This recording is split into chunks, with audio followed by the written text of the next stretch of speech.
r/legal advice.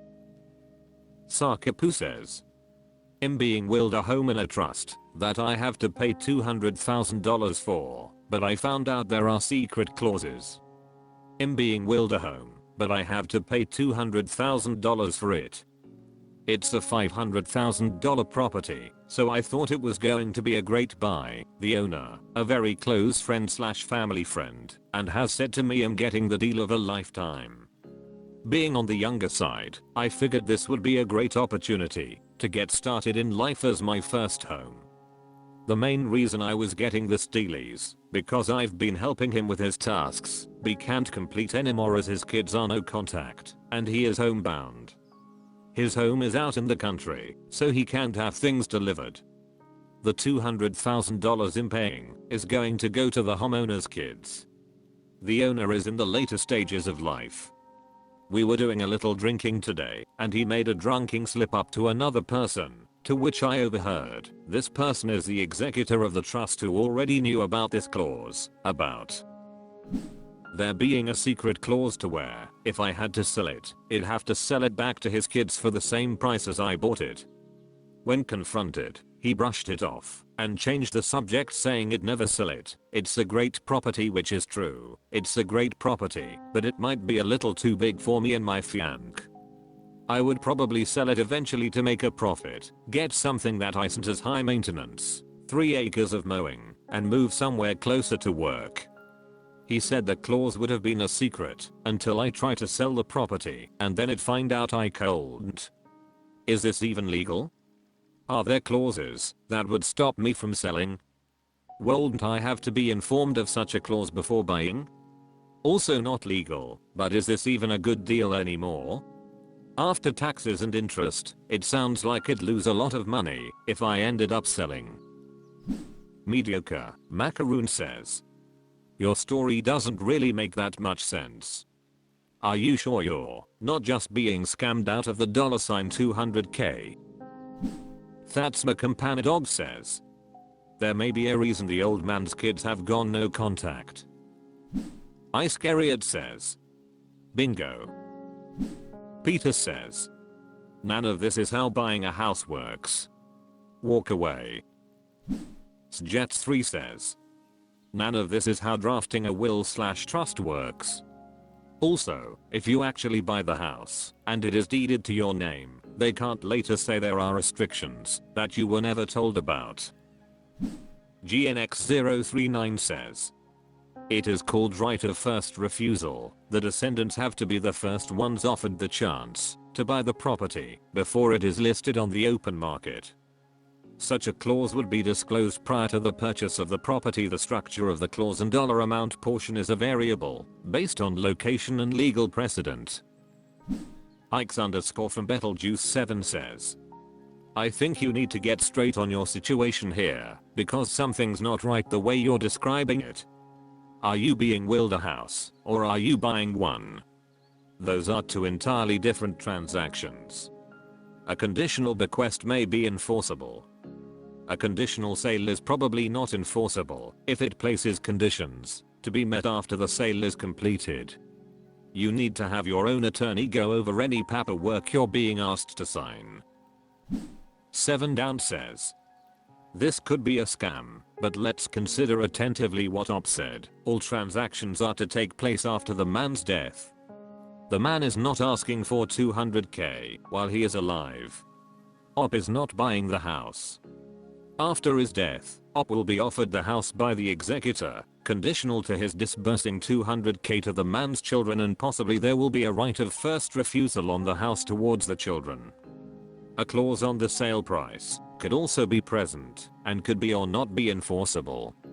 If it is in these terms, it could still be an interesting proposition for Op, depending mainly on the actual value of the house and his willingness to live in it or let it out. What is absolutely imperative is that no money are given to anyone before the man's death, and that a competent lawyer is used by Op to go through the will and its conditions when the time comes. r/legal advice. Mule Socks says, neighbor's container removal company drove through my garden. My neighbor had a roll-off container picked up from their house yesterday. In the process, the company drove through my garden, smashing a handful of plants and part of the rock border. All in damages plus time I estimate to be only about $300. So, not a huge amount, but when I contacted the company today to explain the situation, they were completely unreasonable. They actually hung up on me 3 times while I calmly explained the situation. The company claims that, since I was not the customer, they are not responsible for any damages. They said that they were going to block my number and would deny any claims that I filed since I didn't have a witness. I contacted my attorney general's office and they suggested conciliation court because I can't open a claim with them since I'm not the consumer.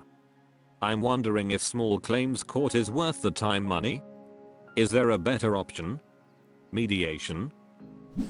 Tyler Menezes says, your damages are almost certainly more than $300. Maybe you're willing to repair the damage yourself, but you aren't obligated to, and I'd be surprised if a landscaping company will come out for that price.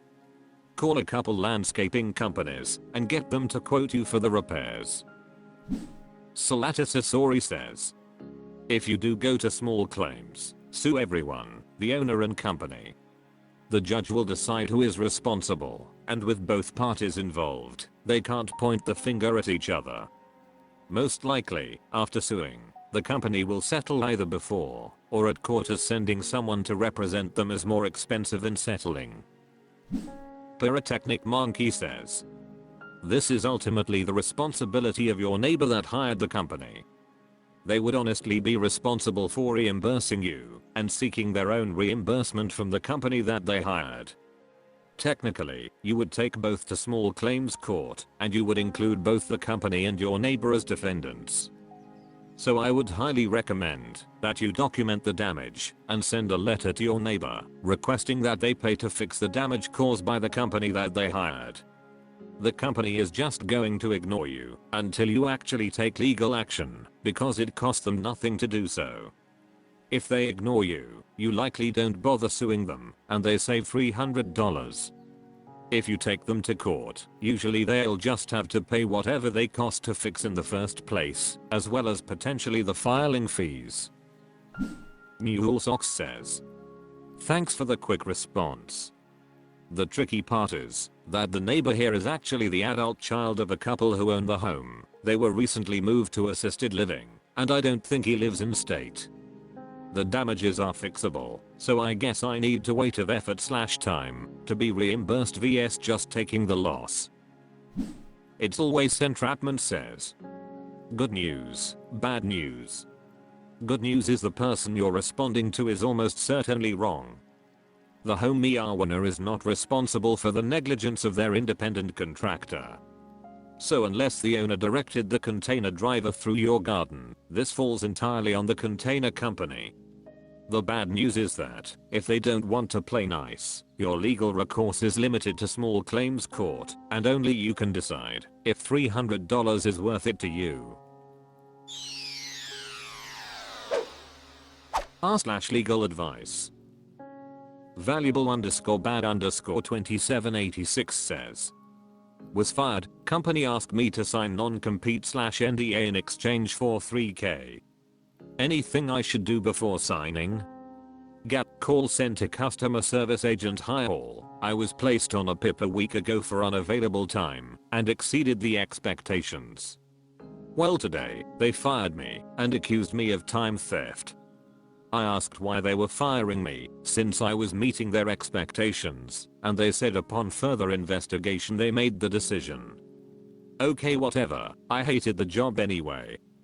They offered me $3,000 to sign a long document with sections titled Mandatory Arbitration Agreement and Proprietary Information and Inventions Agreement.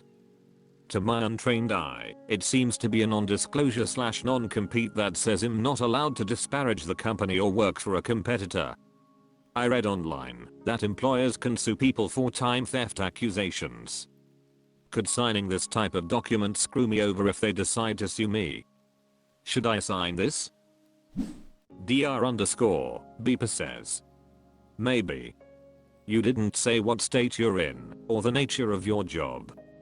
Could happen if you go right back to work for a competitor. Lawyer Ledbacott says non-competes are hard to enforce. Some states don't allow them at all. NDA, are they not wanting you to disclose the termination reason? Typical severance agreement indicates you'll not sue them for unjust termination. If you plan to sue, sign nothing. If you don't, sorry bud, you're gonna have to read the terms. Miniature ducks in a row says now, but if they are accusing you of theft and asking you to sign something with vague language or potentially confusing paragraphs, then do you know any lawyers who would just look over it to make sure it doesn't have anything unusual buried? Or a local firm that specializes in this area? You may be able to do a consultation for review with a reasonable or minimal cost. Read it very carefully, and if there is someone you trust, have them review it as well, just to make sure you aren't overlooking something. Nearseed says ask for $10k and hopefully settle for slightly less if it's so important for them. There's 0p0 and there's 0 says not your lawyer. Not giving legal advice. What you've described does not sound like a non-compete. Post-termination agreements are common and are usually designed primarily to avoid 1. Lawsuits by terminated employees and 2. Social media defamation. I've reviewed many of these. I typically suggest modifications that are usually acceptable to the employer and offer the employee some protections of their own. For instance, an agreement not to contest an unemployment application or continuation of healthcare benefits. You need to get a paid consultation with a labor/employment lawyer. Free consultations sound attractive, but it's not what you need, that is. Someone to review the agreement, explain it, and offer proposed amendments.